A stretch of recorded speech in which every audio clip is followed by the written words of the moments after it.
इस सभागार में उपस्थित मंच पर विराजमान सभी भाई एवं बहन, संस्थान की उप प्रधानाचार्य बहन आदरणीय ज्योति बहन जी और सभी शिक्षक भाई एवं बहन और जितने भी छात्र हैं जो बाहर से स्वागत में लगे, सभी को मेरा नमन, वंदन, अभिनंदन। एक बहुत ही अच्छा इंट्रोडक्शन संचालन करने वाले भाई ने दिया, बड़ा अच्छा लगा। इस भाई का भी हृदय की गहराई से आभार, वंदन, अभिनंदन। आपकी जानकारी के लिए बताऊं, अभी मेरे 20 मिनट से मैं इस संस्थान में घूमा और जब मैं अंदर आया तो मैं फिर पीछे की तरफ घूमने लगा। जब पीछे गया तो मैंने मोर को नाचते हुए आपके संस्थान के अंदर देखा। आज 5 जून है, पर्यावरण दिवस है और जैसा अभी मेरे इंट्रोडक्शन में बताया, मैं पर्यावरण प्रेमी इंसान हूँ, पौधे लगाता हूँ और आपकी जानकारी के लिए बता दूं, लाखों बरगद के पेड़ मैं अब तक लगा चुका। तो आज पर्यावरण दिवस पर मैं आपको हृदय की गहराई से बधाई देता हूँ, आपको नमन करता हूँ, वंदन करता हूँ और साथ ही साथ मैं आपको निवेदन करता हूँ कि आप सभी लोग पर्यावरण संरक्षण के लिए आगे आए। आज के बाद अलग अलग टीवी चैनल की डिबेट में भी आप मुझे दिखेंगे। मेरी एक टैगलाइन बिल्कुल फिक्स है कि आज देश में सांस लेने के लिए हवा नहीं बच रही, पीने के लिए पानी नहीं बच रहा, खाने के लिए खाद्यान्न नहीं बच रही, हमारी शिक्षा व्यवस्था अच्छी नहीं बच रही और हम सब मिलकर इस देश को विकसित बनाना चाहे, विश्व गुरु बनाना चाहे। जरा सोचिए, जिस देश में आप सांस लेने के लिए हवा ना हो, पीने के लिए पानी ना हो, खाने के लिए खाद्यान्न ना हो, देश की शिक्षा व्यवस्था अच्छी ना हो, देश में शिक्षक सामाजिक राजनीतिक और आर्थिक रूप से धीरे धीरे खत्म हो रहे हो, देश में जो संस्थान शैक्षणिक संस्थान को चलाने वाले प्रबंधक हैं उनकी सिचुएशन भी जब मैं देखता हूँ। अभी मैं एक बच्चे से बाहर बात कर रहा था, मैंने बच्चे से पूछा कि बेटा आपके संस्थान में कितने छात्र हैं, तो मुझे 200 की संख्या बताई। मैंने पूछा कितने कमरे हैं, 40 कमरे इस संस्थान में है। कैसे ये देश आगे चलेगा? डॉक्टर कुलदीप मलिक की यही पीड़ा है और भले ही मैं आपके बीच में ये छोटा मंच हो, लेकिन मेरी पीड़ा को आप समझे। मेरे मम्मी पिताजी कभी प्राइमरी में मुझे खंडनगर के अंदर शिक्षक हुआ करते थे, आज मैं ग्रेटर नोएडा के अंदर प्रोफेसर हूँ। मेरी धर्मपत्नी डॉक्टर प्रियंका मलिक वो गलगोटिया यूनिवर्सिटी में प्रोफेसर है। हम 4 मुद्दों को लेकर इस देश में काम कर रहे हैं। वे मुद्दे हैं, सबसे पहला मुद्दा शिक्षा का, दूसरा मुद्दा स्वास्थ्य का, तीसरा मुद्दा देश के खराब होते हुए पर्यावरण का और चौथा मुद्दा देश की बढ़ती हुई जनसंख्या का।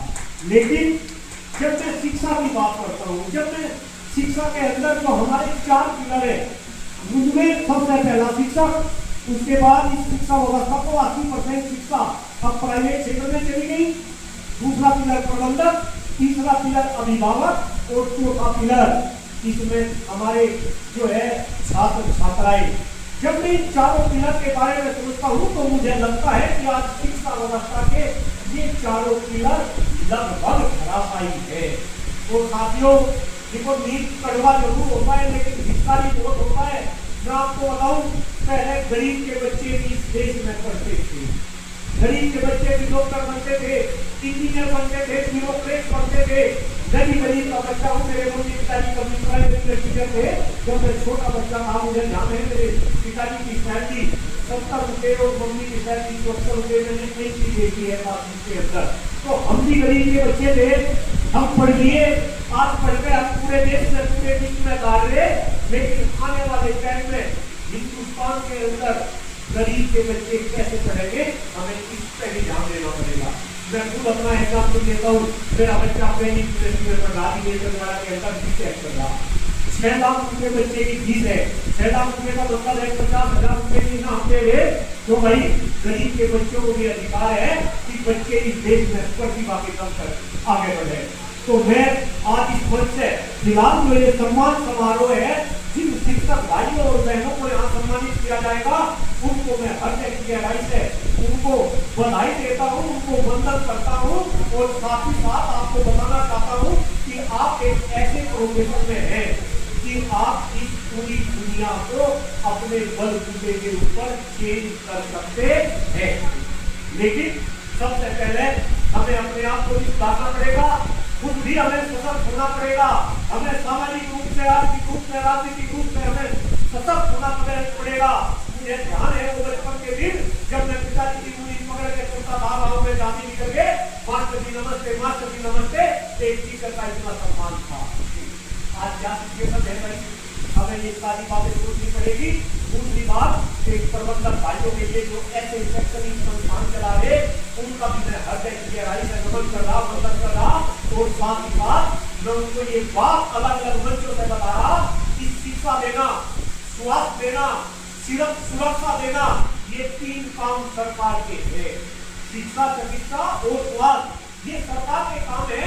लेकिन अगर प्रबंधक भाई सरकार के काम में सरकार की मदद करे तो शायद सरकार को आपकी मदद करनी चाहिए, सरकार को आपकी मदद करनी चाहिए। लेकिन सरकार आपको लूटने का काम कर रही, प्लीज मेरी बात को अन्यथा मत लेना। सरकार आपको लूटने का काम कर रही। इस देश में 3 तरीके के प्रबंधक है। एक प्रबंधक उच्च कैटेगरी के है, दूसरे प्रबंधक मध्यम कैटेगरी के है और तीसरे प्रबंधक निम्न कैटेगरी के है। जो उच्च वर्ग के प्रबंधक है वो तो इस देश में बड़ाई मार दे। और ध्यान रखना साथियों, मैं फिर कह रहा हूं, भले छोटा हो, आने वाले टाइम में ये उच्च वर्ग के प्रबंधक निम्न वर्गीय और मध्यम वर्गीय प्रबंधकों को आ जाएंगे। अगर आप देखना होगी, आप इन्हीं के नेता चुनवाते हैं, इनके नेता को आप विधान परिषद में भेजते हैं और जब हमारे जैसे लोग जो देश के लिए, समाज के लिए सर्वस्व न्यौछावर करते हैं, जब चुनाव हम लड़ते हैं तो कहीं न कहीं आप हमें हटाने का काम करते हैं। तो आप भी सचेत रहे। आप शिक्षा क्षेत्र में बहुत ही अच्छा काम कर रहे। अगर सरकार इस काम को करती तो शायद आपको ये काम करने की जरूरत नहीं थी। लेकिन आपको भी सरकार से सचेत रहना पड़ेगा, उच्च वर्गीय प्रबंधकों से आपको सचेत रहना पड़ेगा और हमें लग मिलकर इस लड़ाई को आगे बढ़ाना पड़ेगा। इस देश में हर कोई बच्चा पढ़े। बस एक बात कहकर शिक्षा व्यवस्था में बोलना चाह रहा, एक बात कहकर अपनी वाणी को मैं विराम दे रहा। आज इस देश में जब बच्चा माँ के पेट से निकलता है तो उसका फ्यूचर डिसाइड हो जाता है। गरीब का बच्चा है वो सरकारी विद्यालय में पढ़ेगा, वो सरकारी बिजली खाएगा, सरकारी दलिया खाएगा। अमीर का बच्चा है वो प्राइवेट विद्यालय में पढ़ेगा, ऐसी बस में बैठेगा, ऐसी क्लासरूम में जाएगा। और जब दोनों बच्चे कंपटीशन के लिए आएंगे तब भी यहाँ पे खेला होगा। सरकार करेगी पेपर लीक। इस देश में 40-40 लाख रुपए में नीट के पेपर बिगड़े, यानी कि अमीर के बच्चे वहां भी पेपर खरीद के भर्ती डॉक्टर बन गए, भर्ती इंजीनियर बन गए। और हम सारे के सारे नेताओं में केवल मुस्लिम लोग जाकर करके इस आशा के साथ मेरी भावनाओं को समझेंगे आने वाले समय में। और अभी भी मेरा साथ देने और फिर के आज पर्यावरण दिवस है, अभी हरा कुत्ता मैंने अपने ऊपर डाल रखा। मुझे कई कार्यक्रमों में आगे भी जाना। शाम को आज एनडीटीवी के ऊपर भी मुझे देखेंगे, अलग अलग टीवी चैनल के ऊपर मैं अपने मुद्दों की बात करता रहता हूँ। आप लोगों का मुझे सहयोग मिलता है। एक बात तुम्हें जो कि मैडम का भी आवाज आज से करीब 6 महीने पहले मैं इस विद्यालय में वर्कर का पेड़ लेकर पहुंचा था। क्योंकि मैं आपकी जानकारी के लिए बता दूं, 4-5 साल पहले जब तक मैंने चुनाव लड़ा, मैंने अलग अलग विद्यालयों में जाकर वर्कर के पेड़ लगा रहा। और सामने मुझे बनना अगर बात करता तो कोई विद्यालय आपको ऐसा नहीं मिलेगा जहाँ मेरा लगाया वर्कर का पेड़ ना चल रहा हो। तो साथियों, मेरी इस मुहिम में मेरा साथ दो, इस देश को बचाओ, अपने आप को बचाओ। अदरवाइज देश के नेता तो मजे कर रहे, इनके बच्चे को बाहर विदेश में कर रहे और बाहरी में सेंट्रिक हो जा रहे, अपने देश में बच्चे पढ़ाना भी पसंद करते। मैंने कुछ गलत कहा हो, हाथ जोड़ के मैं क्षमा प्रार्थी हूँ। 20 मिनट आपके बीच में बैठूंगा, इसके बाद में इजाजत चाहूंगा। एक बार का विषय निवेदन, ये देश हमारा है, ये राष्ट्र हमारा है। इस देश के लिए काम करो, इस राष्ट्र के लिए काम करो। अगर डॉक्टर सुजीत मलिक डंके की चोट से कह रहा, अपने कुछ विद्यार्थियों की सहायता से इस देश में लाख वर्कर के पेड़ लगा के बरकत बाबा के रूप में फेमस हो सकता है। अगर सब लोग डॉक्टर सुजीत बन जाएंगे तो हमें पर्यावरण से भी मुक्ति मिलेगी, ये देश अच्छी दिशा में जाएगा। तो इस देश को नेता चुनी, इस देश को खूब विकसित बनाएंगे। ये देश नेताओं के कहने से विकसित नहीं बनेगा। जब हम विकसित थे तब भी गुरुओं के बल में थे। और अगर भगवान करे, ईश्वर करे, मैं प्रार्थना करता हूँ इस मंच से कि 2047 तक ये देश विकसित बने, हम सबका सपना पूरा हो। लेकिन इसको विकसित बनाने वाले नेता नहीं, इसको विकसित बनाने वाले आप जैसे गुरुओं के जिनको आज